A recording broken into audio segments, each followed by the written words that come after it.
the anguish in the story of David as he hears about the death of King Saul and Saul's son Jonathan, David's dear, dear friend.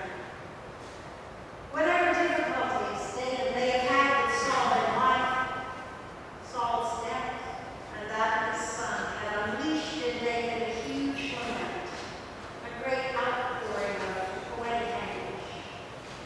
He cried, "Saul and Jonathan, beloved and beloved, in life and in death they were not divided.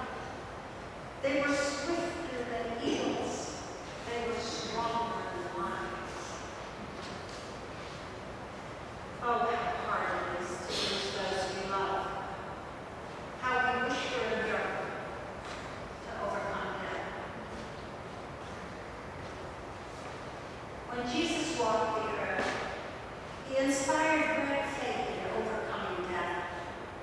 The arc of his own life story tells us that death is not permanent, but a bridge to larger life.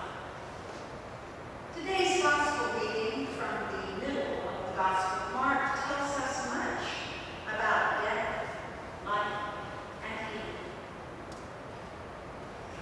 Actually, the reading tells two stories, constructed rather like a sandwich. The outsides of the story of Jairus, a leader in the synagogue, begging Jesus to heal his 12-year-old daughter. The inside story, which interrupts the story of Jairus, is a poor woman looking for healing for herself.